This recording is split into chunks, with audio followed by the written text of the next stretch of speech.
Alors, je vais essayer de vous expliquer le fonctionnement de cette roue de la journée en vidéo pour plus de fluidité dans les explications. Donc, comme vous pouvez voir, le cercle est découpé en 6 parties. Donc 6 parties absolument pas égales, ce qui est absolument normal, vu qu'elles correspondent à chaque partie de la journée. Donc la nuit étant la plus grande des parties, elle n'est pas forcément représentative car elle fait moitié-moitié avec la journée. Pour certains enfants, la nuit va être plus longue que la journée va durer, surtout pour les petits, pour les plus petits. Mais bon, cette notion de proportionnel, on va dire qu'elle n'est pas encore très bien acquise, donc on peut se permettre un petit peu cette largesse. Donc le disque est positionné tous les matins sur la nuit. Quand l'enfant se lève, il comprend qu'il sort de la nuit et donc qu'il va tourner le disque. Alors, le disque commence par l'aube. Alors, les enfants ne sont pas forcément réveillés au lever du soleil, mais on le met, c'est quand même important pour que l'enfant comprenne justement qu'entre le matin et la nuit, il y a bien une étape qui est justement cette aube, ce lever du soleil. Et ça permet, quand ils grandissent, quand on commence à introduire les notions de lune, de lever du soleil, etc., de comprendre un petit peu mieux. Si on commence directement nuit-jour, ça peut les perdre parce qu'en plus ce n'est absolument pas vrai. Donc généralement on saute cette étape de l'aube quand ils arrivent le matin.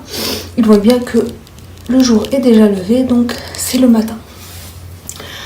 Vous pouvez prendre le parti de mettre des petits pictogrammes sur cette roue qui montrent le lever du lit, le petit déjeuner, etc. Tout un rituel du matin. Moi, ma fille, personnellement, n'en ressent pas le besoin. Elle sait très bien ce qui se passe le matin, mais voilà, ça peut être une aide pour certains enfants. Donc, quand la roue est positionnée sur le matin, on commence les activités concrètes. Activité ne veut pas dire travail. Activité, j'entends par là, on va commencer, donc on est toujours dans l'autonomie de l'enfant, donc on commence par ritualiser toute la journée. Comme je l'ai expliqué dans d'autres posts ou sur d'autres vidéos, les enfants sont très sensibles à l'ordre. Donc c'est pour ça que d'ailleurs il y a une période sensible en Montessori qui est entièrement dédiée à l'ordre et qui va de la naissance à 6 ans. L'ordre ne veut pas dire forcément qu'un enfant va ranger sa chambre, va mettre au millimètre près ses jouets. Non, c'est absolument pas ce type d'ordre, bien qu'il en fait partie aussi, mais c'est plus l'ordre dans le sens où sa journée doit être rythmée par des choses constantes. Donc c'est-à-dire que l'enfant aime, quand il se lève, peu importe, je vais donner des schématisations d'une journée, ça peut ne pas être du tout dans cet ordre-là et c'est pas grave. Le principal, c'est que ça reste dans le même ordre. Donc, on va commencer par lever l'enfant, par le faire s'habiller, ensuite le faire déjeuner, puis une fois qu'il aura fait tout ça, il va peut-être débarrasser sa table, aller se laver les mains, se brosser les dents. Voilà, donc ça va être plus sur les activités. On commence de vie pratique, parce que c'est clairement de la vie pratique.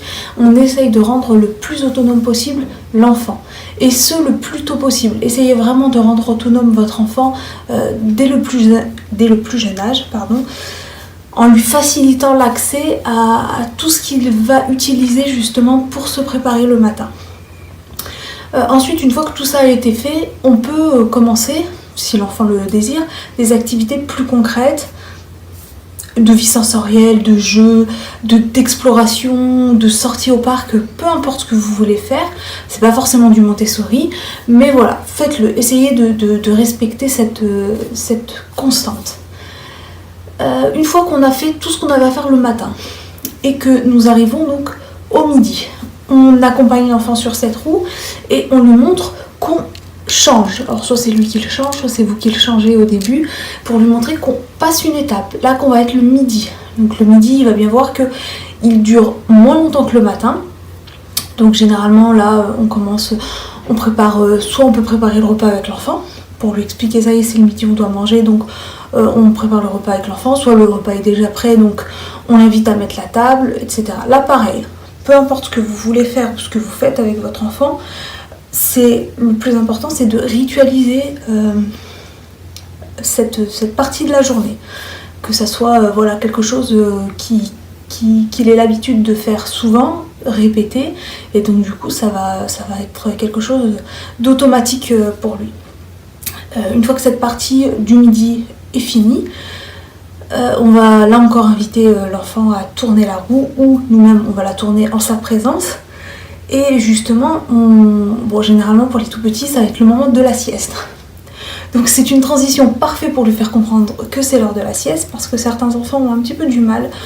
Voilà, ils n'ont pas forcément envie de se coucher, envie de se reposer. Bon, alors on fait bien sûr une distinction entre l'enfant qui n'a pas envie de dormir parce qu'il n'en a pas besoin, et l'enfant qui n'a pas envie de dormir parce qu'il ne comprend pas pourquoi on l'emmène se coucher à ce moment précis. Je pense notamment aux enfants qui sont peut-être seuls, enfants uniques, et donc qui ne comprennent pas, ou les enfants qui sont issus d'une fratrie mais d'enfants beaucoup plus grands et qui eux ne vont pas à la sieste, donc qui ne comprennent pas aussi. Donc là, à nous d'expliquer à l'enfant pourquoi, parce qu'il en a besoin, etc. Donc on lui fait tourner la roue, encore une fois, pour l'après-midi. Donc l'après-midi, comme on a dit, généralement on va commencer par la sieste. Une fois que la sieste est effectuée, on va faire les activités. Là encore, peu importe le type d'activité que vous faites, ça peut être juste une sortie, ça peut être du dessin, du coloriage, vraiment tout dépend ce que vous avez décidé et ce que vous avez envie de faire avec l'enfant à ce moment-là. Donc c'est vraiment à vous de choisir les activités que vous souhaitez proposer à l'enfant. Une fois que cet après-midi est passé, donc bien sûr, ne tournez pas la roue dès que vous avez fini de faire des activités avec l'enfant. Si vous avez fini votre journée d'activité avec l'enfant mais qu'on est encore en après-midi, on ne touche pas la roue. Voilà. Moi, ma fille, ça lui arrive très souvent d'avoir du temps libre en fin d'après-midi où elle fait un petit peu ce qu'elle a envie dans la chambre. Elle est toujours en activité, même si vous ne faites plus rien avec elle, elle est toujours en activité. Donc on ne la perturbe pas en changeant la roue alors que c'est pas encore le moment. Quand on aperçoit le changement justement de l'après-midi, que voilà, que le soleil est sur le point de se coucher, là on peut inviter l'enfant à tourner cette roue. Généralement ça va être le moment où mis à part l'été où il fait encore bien jour, quand on commence à manger, mais ça pareil, il faut l'expliquer à l'enfant que l'été le soleil se couche plus tard, donc qu'on mange en fin d'après-midi, que le crépuscule n'est pas encore arrivé.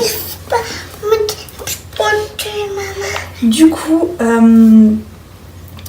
voilà, une fois qu'on a changé sur le crépuscule, généralement on prépare l'enfant pour aller se coucher. Nous en ce moment au crépuscule c'est l'heure de manger, donc ça ma petite de 3 ans l'a bien compris.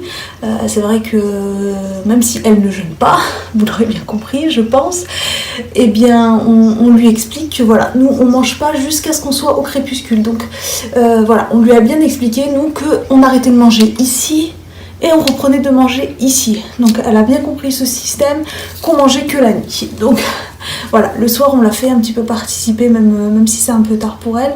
Du coup elle se couche légèrement plus tard que d'habitude. Donc elle a bien compris que l'heure du coucher pour elle, pendant cette période de Ramadan, intervient ici, précisément.